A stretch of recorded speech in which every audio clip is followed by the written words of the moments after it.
Hi there, it's Matt here, and welcome to tonight's sleep story. Before I begin, I just wanted to mention the partner of tonight's sleep story, which is the company Puori.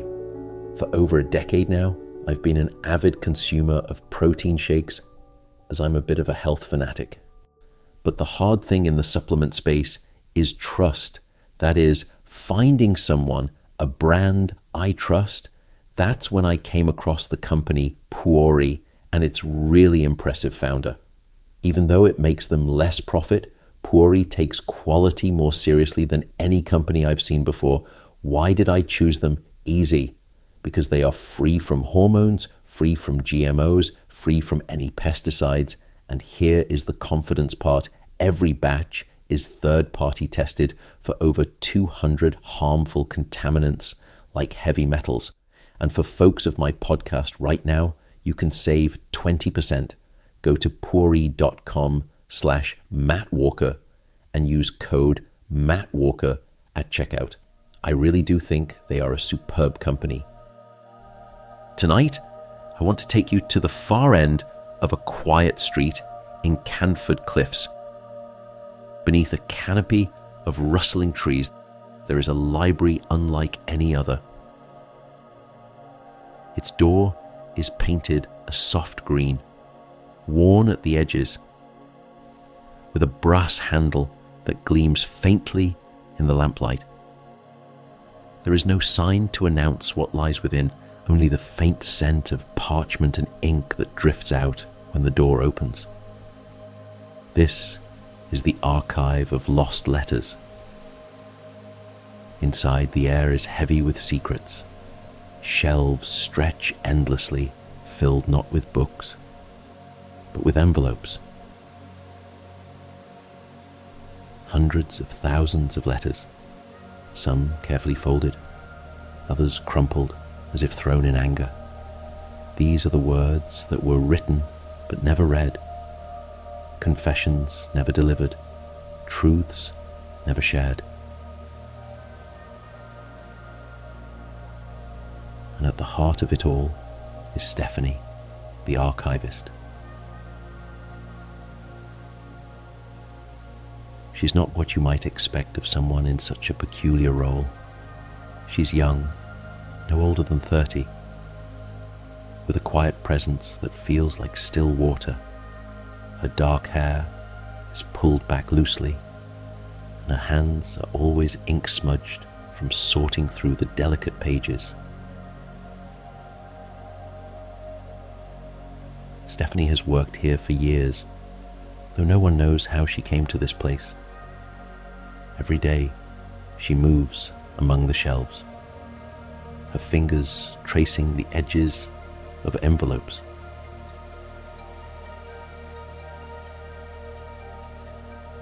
Some letters she reads, her brow furrowing as she deciphers shaky handwriting or faded ink. Others she leaves untouched, sensing that they have not yet fulfilled their purpose. One evening, as the soft amber glow of the lamps fills the library, the bell above the door chimes.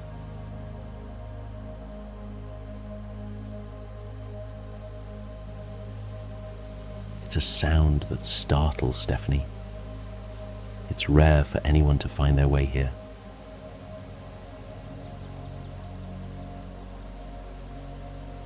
A man stands in the doorway, tall and uncertain, his coat damp from the mist outside.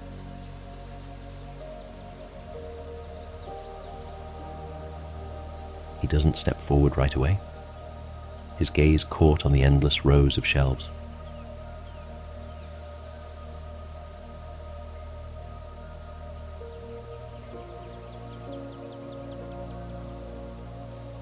"Can I help you?" Stephanie asks, her voice gentle but steady. The man hesitates, running a hand through his hair.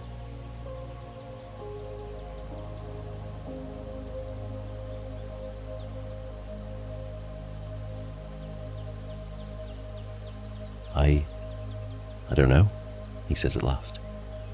I think I lost something a long time ago. Stephanie tilts her head slightly, studying him.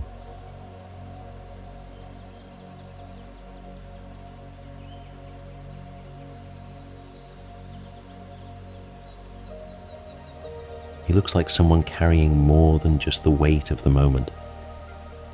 There's something deeper, a heaviness he doesn't know how to let go of.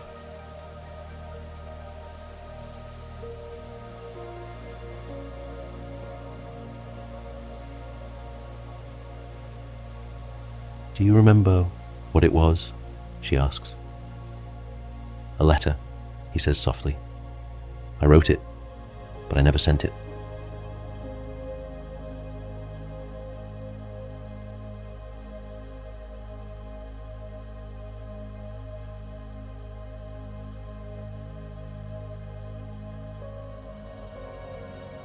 Stephanie nods, her expression neither surprised nor curious. "Everything that was meant to be read finds its way here," she says simply. "Come."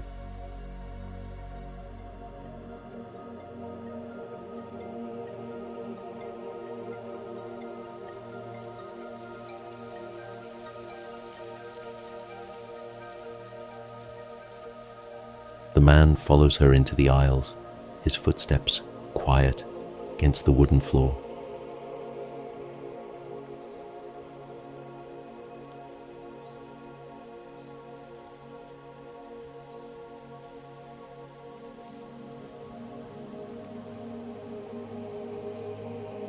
Stephanie moves with purpose, her fingers brushing against the spines of envelopes as if she knows exactly where to go.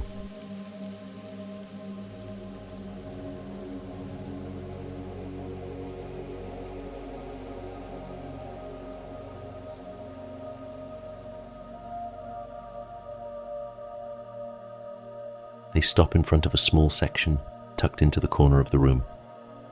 Without hesitation, she pulls out a single letter. The edges are worn, the ink faint but legible.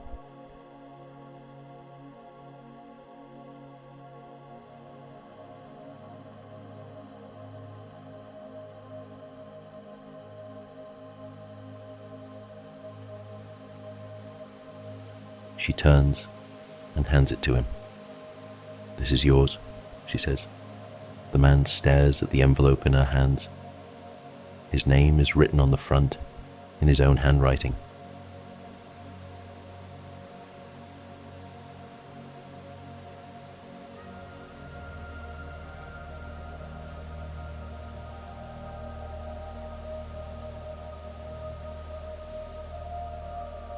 A version of it that feels like a stranger's now, so much younger and less burdened.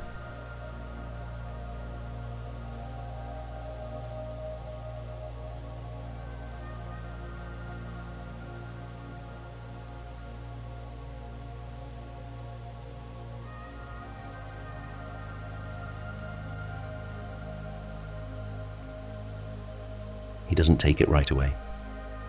"I thought it was lost," he says, his voice barely above a whisper. Stephanie shakes her head.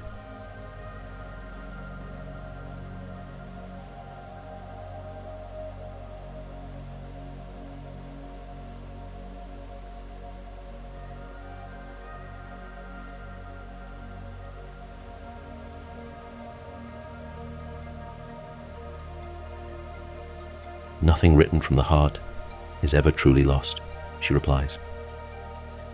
He takes the letter at last, holding it as if it might dissolve in his hands.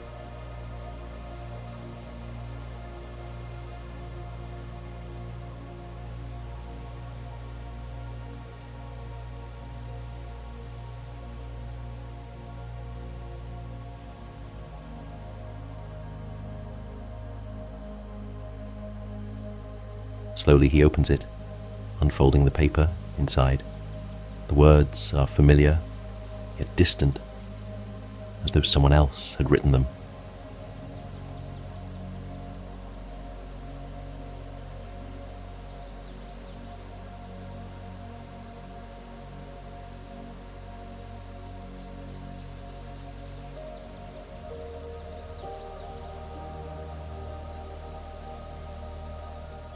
As he reads, Stephanie steps back, giving him space. She knows this moment is not hers to share. She's seen it before.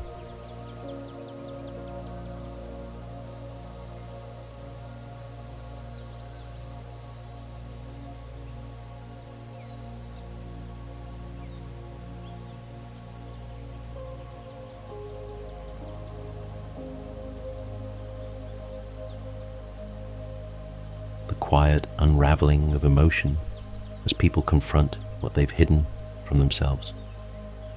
When he finally looks up, there are tears in his eyes.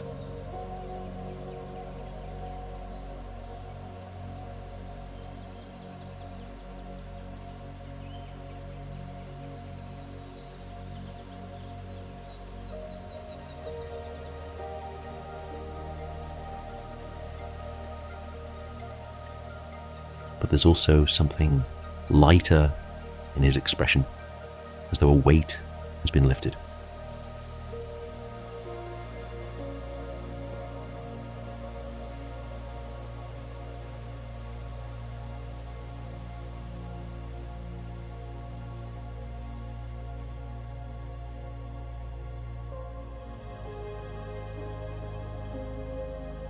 Thank you, he says, his voice breaking slightly. Stephanie nods, a small smile touching her lips.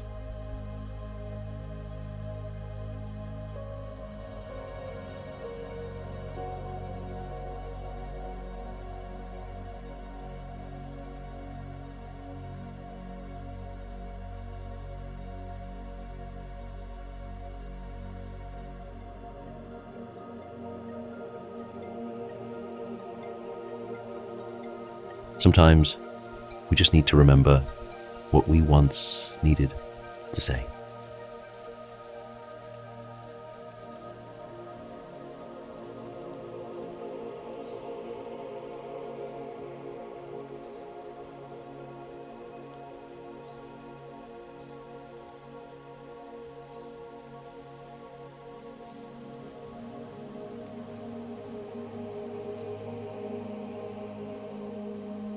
The man folds the letter carefully, slipping it back into the envelope.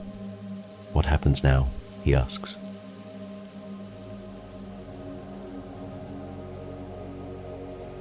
That's up to you, Stephanie says. But whatever you decide, you've already taken the hardest step.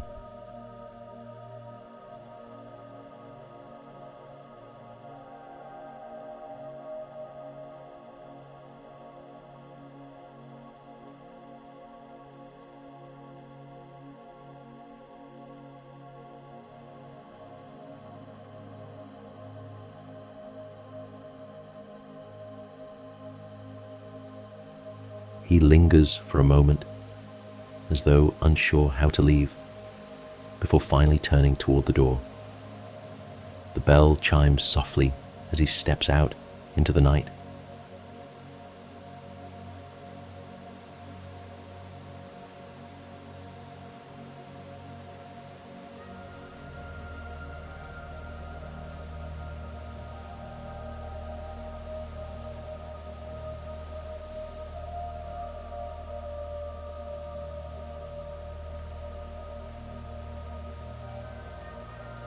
The letter held close to his chest.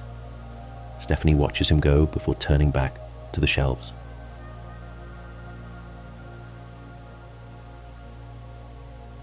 She runs her hand along the rows, feeling the quiet stories beneath her fingertips.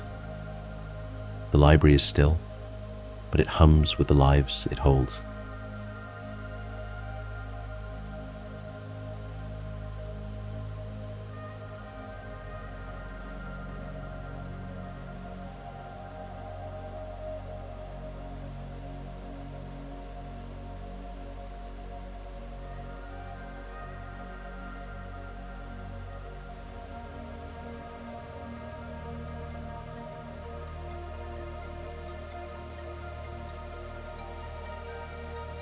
Proof that even the words left unsaid have meaning. She exhales softly, her gaze falling to a letter she hasn't touched in years, her name written on the front.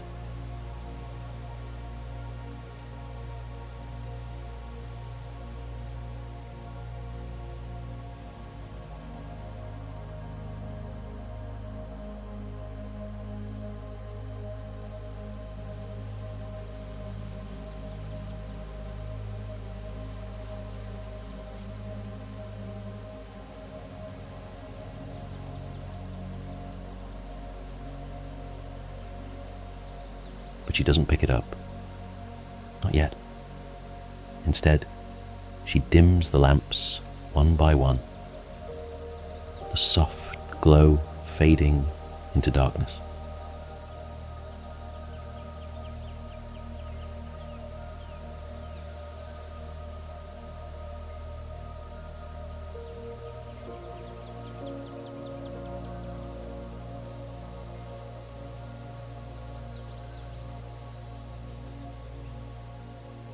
Good night,